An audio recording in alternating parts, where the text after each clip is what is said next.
Bonjour à tous, on se retrouve aujourd'hui pour la capsule du jour.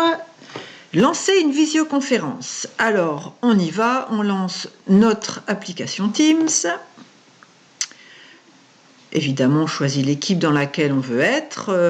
Je vous rappelle juste qu'on peut avoir accès à toutes les équipes qu'on a créées. Je vais sur l'équipe 1, par exemple, et je me dis, bah tiens, dans cette équipe 1, je vais lancer une visioconférence. Donc, vous êtes par défaut sur la page qui vous permet de communiquer, l'onglet publication.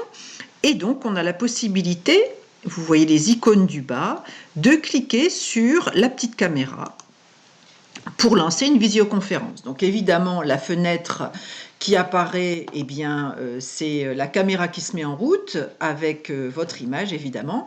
Et vous pouvez soit rejoindre directement la possibilité de lancer cette visioconférence, donc rejoindre maintenant, ou vous pouvez également planifier une réunion. Alors, si je clique sur planifier une réunion, par définition, on est sur un écran qui permet de visioconférence sur la séquence 4, je dis n'importe quoi, séance 2, voilà. Alors, ce qui est très important, c'est que là, on peut ajouter les participants. Donc, on peut, comme d'habitude, taper le début du nom ou du prénom, hein, on est bien d'accord. On a les participants qui apparaissent ici. Deux solutions. Si je choisis des participants dans cette partie-là, la présence est obligatoire à la visioconférence. J'ai la possibilité cependant de proposer une présence facultative. Vous avez vu, j'ai cliqué sur le petit lien sur le côté. On peut choisir la date, on peut choisir le créneau horaire. Voilà, on sait qu'on est dans l'équipe 1. On peut rajouter un petit commentaire dans un traitement de texte, voilà, un petit commentaire pour cette visio. Voilà. Donc, une fois que c'est fait, on peut envoyer et à ce moment-là, l'invitation se fait pour les participants. Bon, là, je vais fermer. J'ignore les modifications. On revient sur l'écran de départ de conversation.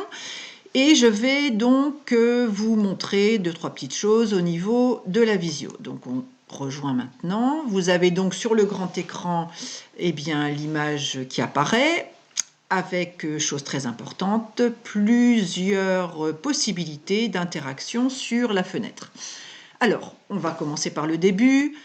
Le premier élément concerne la durée de la vidéo, donc vous pouvez voir à peu près où vous en êtes.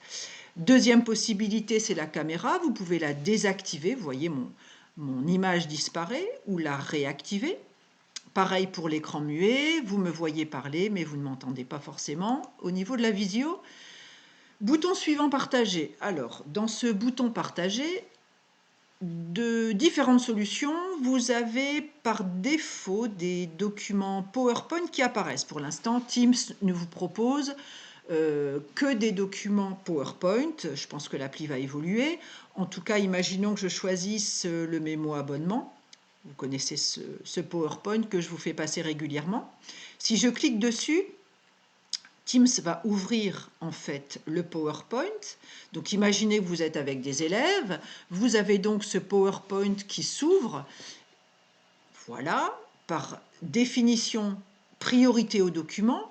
Vous êtes en petite vignette en bas à droite et vous avez la possibilité de proposer aux élèves la présentation de ce PowerPoint. Voilà, donc ici il y a plusieurs diapositives, vous avez la possibilité, tout le monde voit donc la présentation de votre diaporama. Donc quand vous cliquez dessus, évidemment, vous avez la possibilité d'activer certains liens, comme vous avez pu le voir. Bon, sinon, vous pouvez arrêter la présentation, revenir sur la présentation globale de la visioconférence avec l'écran en grand. Dans Partager, vous avez autre chose, c'est le tableau blanc interactif, collaboratif. Donc là, je pense que JC, Marie serait tout à fait friand de ce genre de dispositif où vous avez un outil dessin qui vous permet de dessiner de façon collaborative sur sur l'outil. Bon, évidemment, je ne vais pas faire de dessin, je ne suis pas fortiche en dessin et ce n'est pas le propos. Il y a d'autres applications, vous avez vu, donc on peut partager donc des PowerPoint de façon collaborative, le tableau blanc. Je vous laisse découvrir cet autre outil que je ne connais pas spécialement. En tout cas, vous connaissez maintenant le principe. Autre bouton important dans cette barre de menu, vous pouvez afficher ou masquer la conversation. Vous voyez, je clique dessus, j'affiche, je reclique, je masque. Donc, vous avez la possibilité d'écrire une conversation. Et donc, tout le monde, évidemment, voit ce que vous avez écrit. Ce qui est intéressant dans cette partie-là, c'est que vous avez la possibilité de partager des fichiers. Donc, vous voyez le petit trombone ici. Soit vous accédez aux fichiers récents, je reclique dessus, soit vous accédez à tout ce qui a été téléchargé au niveau des conversations Teams, soit vous accédez au OneDrive, donc vous avez vos dossiers, vos fichiers, vous connaissez le principe, hein, ou vous pouvez également parcourir votre ordinateur, clé USB, disque dur externe, peu importe le principe. En tout cas, vous avez la possibilité de parcourir vos fichiers, vos dossiers et de partager. Donc là, je vous partage une jolie image que je vais utiliser aujourd'hui dans le tuto. Je télécharge le fichier. Vous voyez qu'en fait, il y a une barre de téléchargement. Ça ne veut pas dire s'il est téléchargé qu'il est partagé. Il faut aller jusqu'au bout et envoyer votre fichier, petit triangle bleu sur le côté. Autre bouton important, les participants. Donc vous cliquez ici, vous voyez que la conversation disparaît. Pour vous donner la main sur les participants, vous avez la possibilité d'inviter quelqu'un ou d'envoyer à quelqu'un le lien de la conversation, de la visio. Voilà, donc je reviens sur ma conversation. Tout le monde peut écrire. Et donc, encore une fois, vous êtes dans Teams. Donc, si vous regardez sur le côté, vous avez accès à différents boutons.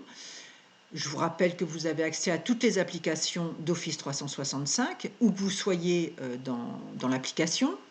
Si je suis dans Teams, je peux cependant aller dans d'autres applications, lancer Word par exemple.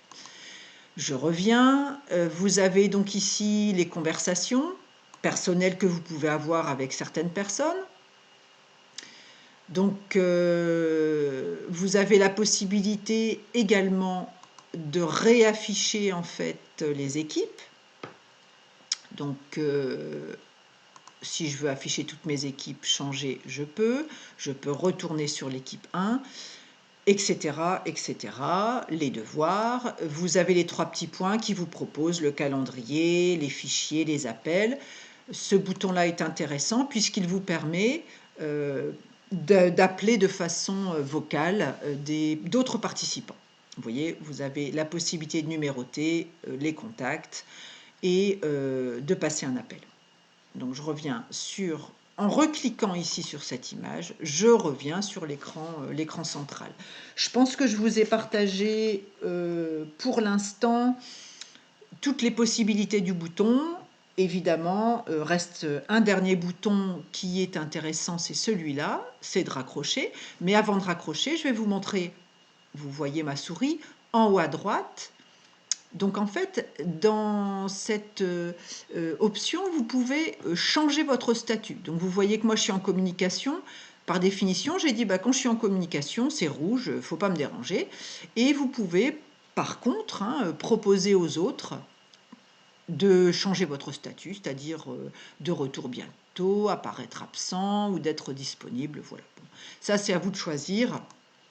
En tout cas, on a vu les principales possibilités que vous avez au niveau de la visioconférence dans Teams. À tout de suite, à tout à l'heure, puisqu'on reviendra pour une autre petite vidéo. Hop.